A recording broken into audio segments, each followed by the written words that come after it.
Hai semuanya, di video kali ini kita akan belajar mengenai konsep-konsep dasar yang ada di Object Oriented Programming atau OOP.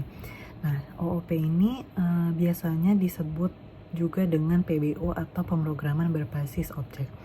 Nah, di video kali ini cocok buat kamu yang masih pemula yang ingin belajar tentang OOP secara mendasar. Nah, di video ini juga saya akan menjelaskan mengenai konsep-konsep dasar yang ada di Object Oriented Programming, bagaimana manfaatnya dibandingkan dengan teknik prosedural, lalu apa saja sih manfaatnya ketika kita menggunakan Object Oriented Programming ini. Lalu juga ada komponen-komponen yang ada di Object Oriented Programming ini. Nah, setelah itu saya akan membuat kode Java yang sederhana agar kalian lebih paham mengenai Object Oriented Programming ini. Selanjutnya saya akan menjelaskan terlebih dahulu apa itu OOP dan konsep-konsep dasar lainnya. Nah, jadi apa sih OOP itu atau Object Oriented Programming? Jadi, OOP ini atau Object Oriented Programming adalah suatu metode programming yang berorientasi pada objek. Nah, dalam bahasa Indonesianya juga biasa disebut dengan PBO atau pemrograman berorientasi objek. Nah, OOP ini bertujuan untuk mempermudah pengembangan sebuah program atau bisa juga untuk membuat aplikasi. Nah, OOP ini memiliki variabel dan fungsi yang dibungkus ke dalam objek ataupun kelas. Keduanya dapat saling berinteraksi sehingga membentuk sebuah program. Nah, selanjutnya kenapa sih harus memilih OOP dibandingkan teknik prosedural? Nah, seperti yang kita tahu, teknik prosedural itu adalah identik dengan menggabungkan seluruh kode. Nah, di OOP ini berbeda dengan teknik prosedural yang identik dengan menggabungkan seluruh kode sehingga lebih susah untuk dimodifikasi, lalu lebih sulit untuk dikelola dan tidak lebih efisien. Nah, di sini saya mengambil contoh dari aplikasi sebesar Gojek. Yang pertama, manfaatnya ketika kita membuat aplikasi yang besar dan programnya besar menggunakan OOP, yaitu kode lebih rapi dan struktur sehingga memudahkan para programmer melakukan maintenance. Nah, seperti yang kita tahu, aplikasi yang besar itu membutuhkan maintenance yang lebih. Selanjutnya, mempercepat pembuatan aplikasi. Nah, jadi ketika kita menggunakan OOP itu lebih efisien dibandingkan prosedural, karena di prosedural itu menggabungkan seluruh kode menjadi satu, sehingga sulit dan tidak lebih efisien. Lalu menghindari kode berantakan. Jadi teknik prosedural ini sulit untuk dikelola untuk program besar. Nah, selanjutnya apa aja komponen-komponen yang ada di OOP ini? Yang pertama ada kelas. Jadi kelas itu merupakan blueprint dari sebuah objek atau cetakan untuk membuat objek. Yang kedua ada objek. Objek adalah sebuah variabel instan yang merupakan wujud dari kelas. Yang ketiga ada constructor. Constructor ini untuk menginisialisasi objek. Yang keempat ada atribut. Atribut merupakan bagian dari sebuah kelas yang masih berhubungan erat dari kelas tersebut.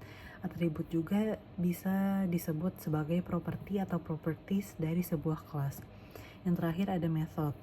Method ini berperan menjelaskan bagaimana suatu atribut beraksi.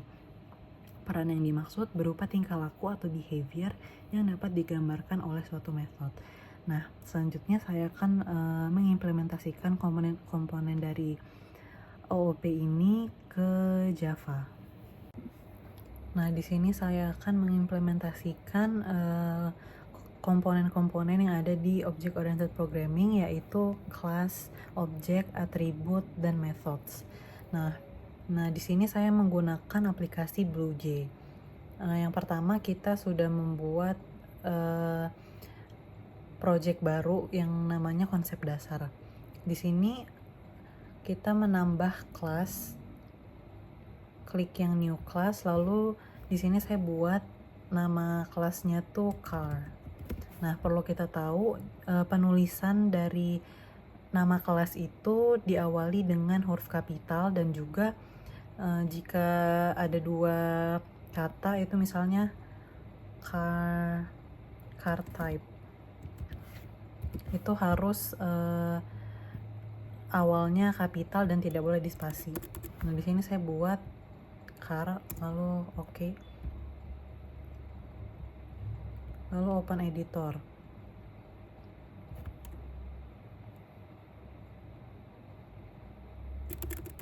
Di sini saya akan membuat nama saya terlebih dahulu.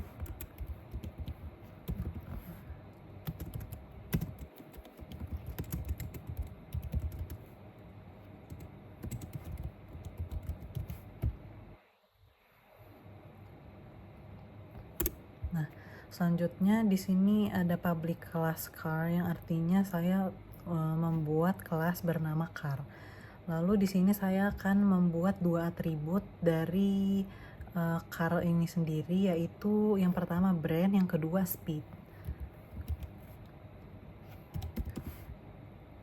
Dengan akses modifiernya private.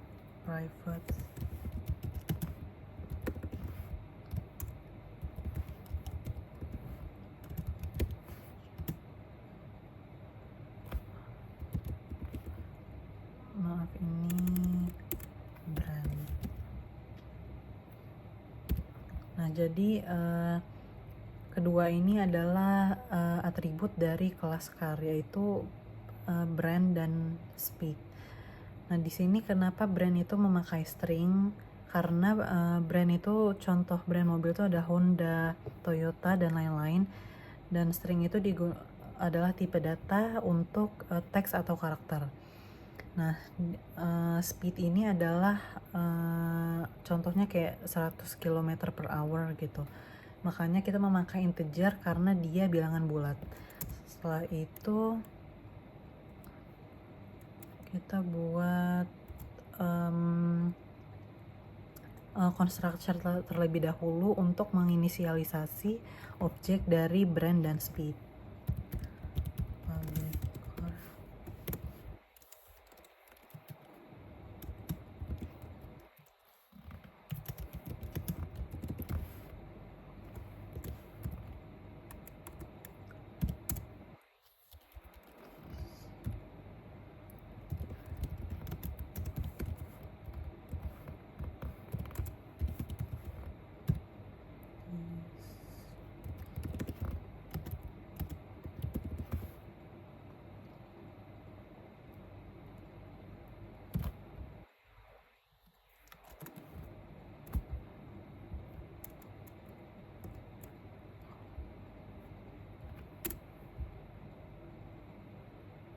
Nah, jadi public car buka kurung tutup kurung ini yang dinamakan constructor.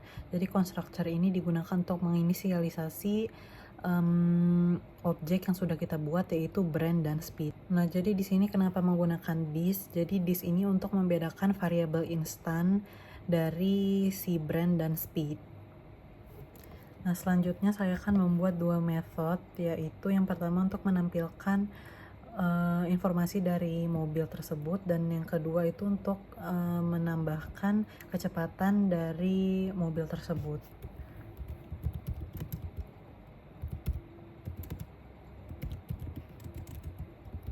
Nah, yang pertama show info untuk menampilkan informasi dari mobil tersebut.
Nah, ini adalah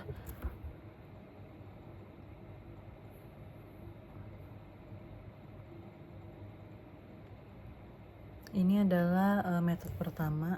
Yang kedua itu untuk menambah kecepatan.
Nah, di sini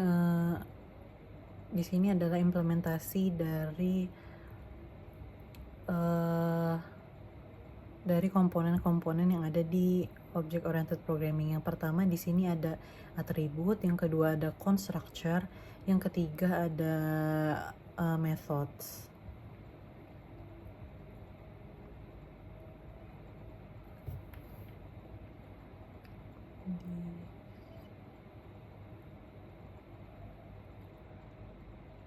Kita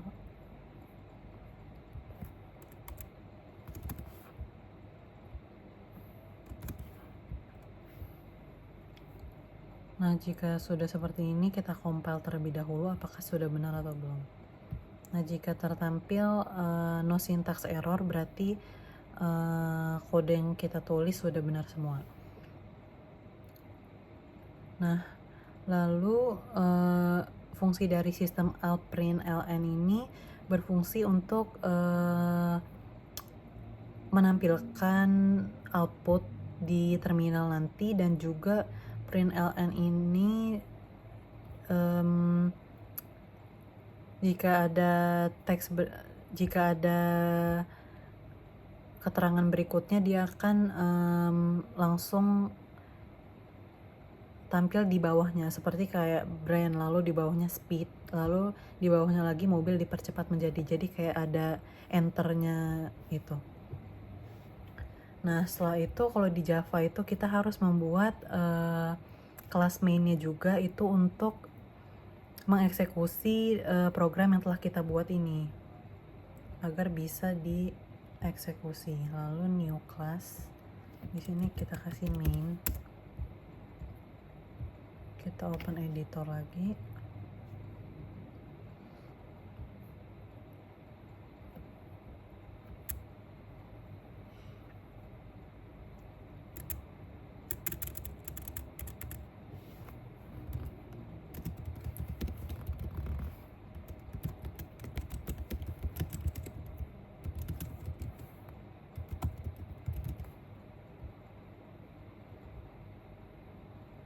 Nah, di kelas main ini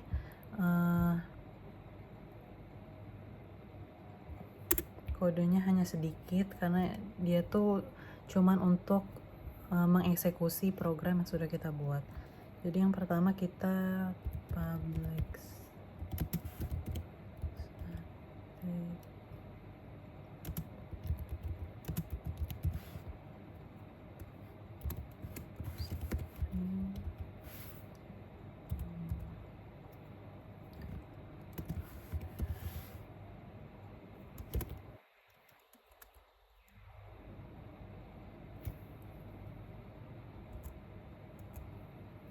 Nah, jadi public static void main string ARGS ini itu sangat penting di kelas main ini, karena jika tidak ada main buka kurung ini, dia tidak akan mengeksekusi program tersebut. Jadi ini sangat penting main ini. Di sini kita akan membuat objek dari kelas car itu.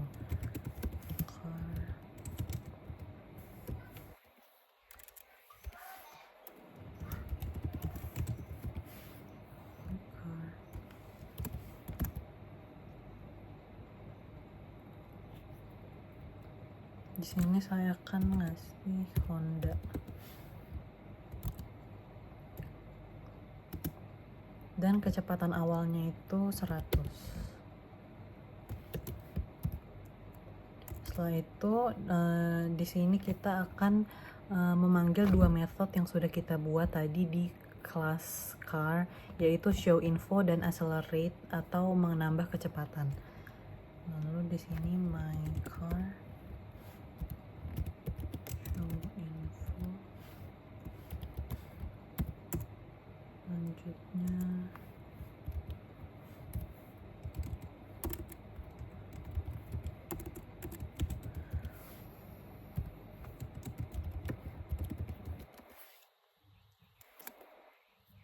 nah di sini kita akan manggil si method accelerate. Nah, di sini kita akan mengisi kecepatan, berapa kecepatan yang ingin ditambahkan dari kecepatan awal ini, misalnya 50.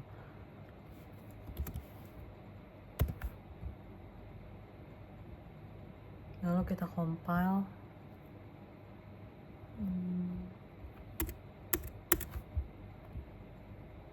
Nah, di sini no syntax error.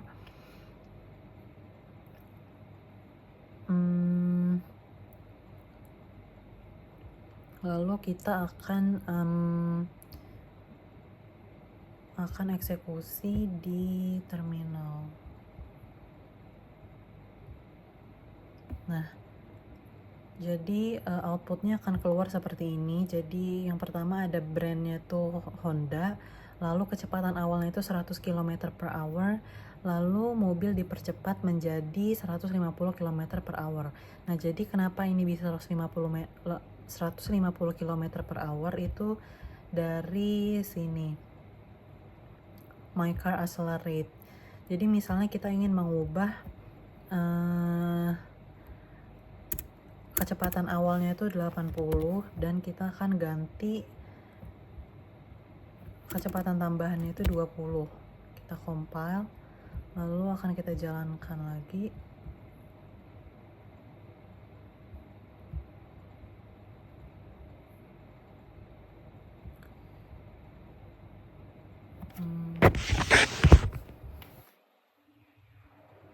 Nah, di sini dia sudah ketampil yang sudah saya ketik yang kedua tadi, yaitu kecepatan pertamanya 80 ditambah increase-nya itu 20 jadi 100. Nah, kenapa dia bisa nambah itu dari kelas car tadi. Jadi ini. Jadi speed pertama itu ditambah ke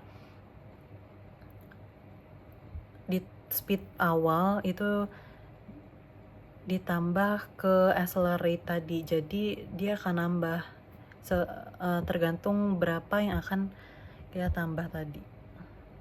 Nah, mungkin sekian pemaparan saya mengenai konsep-konsep dasar dari Object Oriented Programming dan apa saja komponen-komponen penting yang harus diingat oleh teman-teman, yaitu class, attribute, object, methods, dan lain-lain, dan manfaat dari menggunakan Object Oriented Programming tersebut.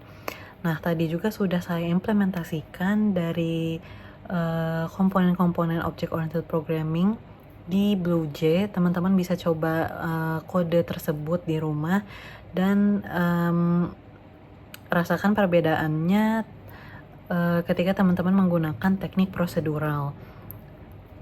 Nah, mungkin cukup sekian pemaparan saya. Terima kasih buat teman-teman yang sudah nonton sampai akhir.